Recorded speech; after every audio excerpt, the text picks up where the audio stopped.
Alabaster Jar Project's mission is to fully restore the lives of women who have been sex trafficked. It gives women a chance to rebuild their lives.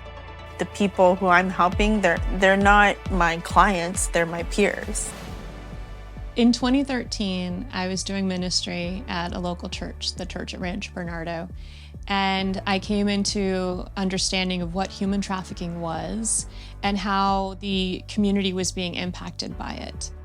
I developed this deep passion to help those that have been exploited and trafficked, to provide resources for them. And there was a huge shortage for housing and resources in San Diego County, specifically in North County. And I went to leaders in the community and in my church and said, this issue is happening. Can we do something about it? You're helping to help us raise money and hopefully secure property and get that program started.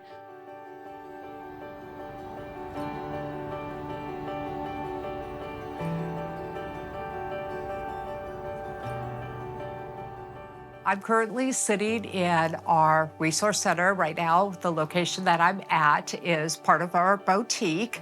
We offer survivors to come in to help themselves to toiletries, to clothing, and we have a workstation set up over here where they can come over, apply for jobs. This room right here is actually life-changing.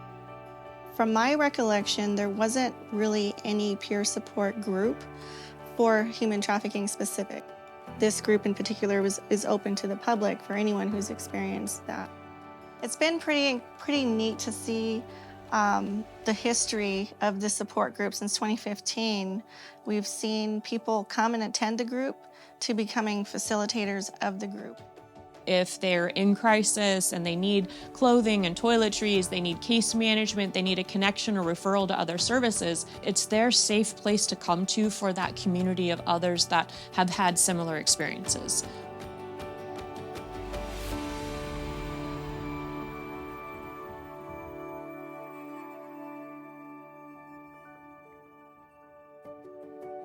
Grace House is a 2-year residential program.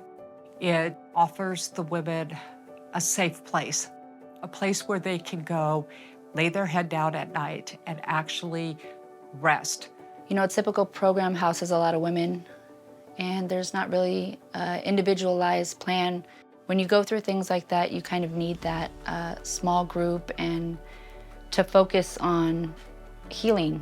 At AJP, there's 5 to 6 women, and they get help with everything as far as therapy and programming. Our program manager meets with them on a regular basis. We sit there and we find out exactly where they're at, what trauma they have gone through. We will tailor-made how we're going to work with this individual on the next step for their recovery. Tell people a little bit about the survivors that you get to meet and assist. There were shelters, but they were short-term shelters, and there was this recidivism back to the street because it was almost impossible to get your life straight and get back on your feet in just a 90-day period. To have a long-term housing program, that was important, that survivors had an opportunity to come in at ground zero and be supported through getting towards self-sufficiency in 2 years' time.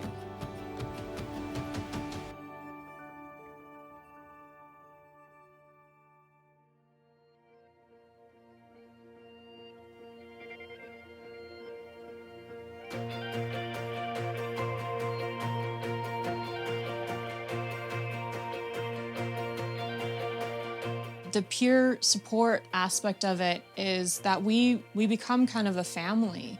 There's so much healing that happens from that community of supporting each other and pouring into each other. When they start walking in that truth and in that new identity, not the identity of guilt and of shame that does not belong to them, they start thriving, they start changing. And they can actually go out and they can maybe change the world someday.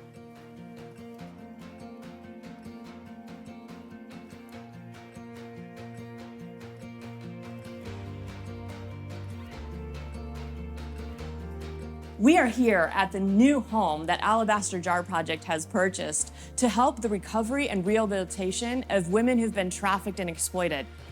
This will be a walk-through therapy room. So we'll be able to close this off and have a counseling session or a therapy session. This space is going to be totally transformed. So we're really excited for us, but we've got a lot of work to do.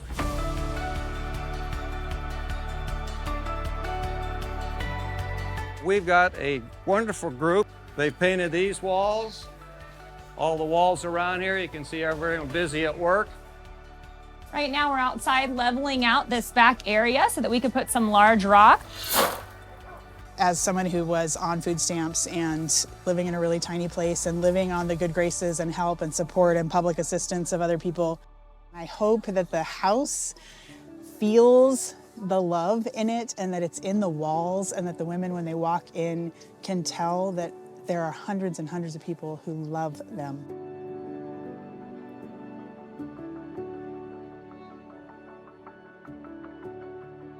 We've bought this home, and now we'll be able to provide consistent, sustainable services for those women.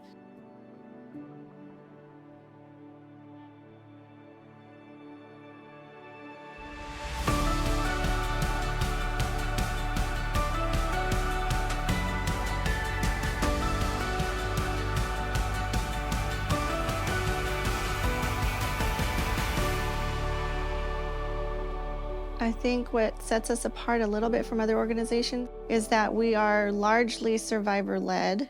My experience as a survivor of trafficking myself gave me this passion to do something with it. This is why we need Alabaster Jar Project, and it's been such a great partner for 10 years with the referrals we're making.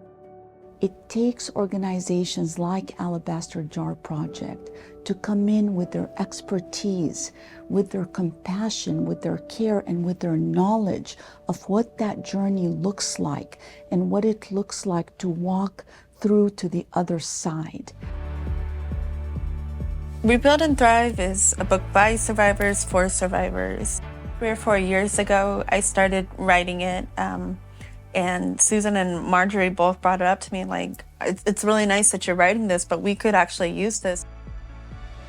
We've always kind of said this, is that not everyone's healthy next step looks the same, right? So I think what your success stories have been are that next healthy step has looked varied for a lot of different women. You've got people writing curriculum, you've got people leading small groups.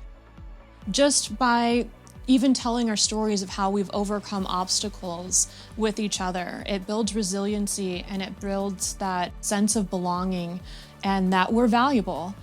And that really is the story of the Alabaster Jar, and that it continues pouring out into others' lives. I think people should support Alabaster Jar Project for the next 10 years because we actually do create full restoration in the lives of these women. We're not just giving them shelter, we're not just giving them a resource and saying bye. We're following through with them through every step. Coming to Alabaster Jar, you realize that there are people that care, people that you don't even know love you. That's what this program is all about.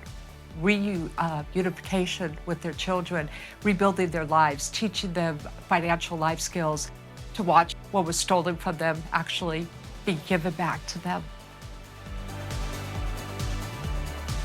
So we've come a long way and we've overcome a lot of hurdles.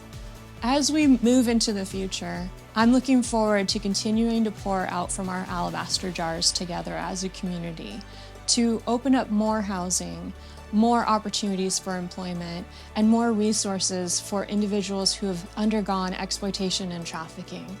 It's exciting to see how far we've come, and I'm even more excited for the next step.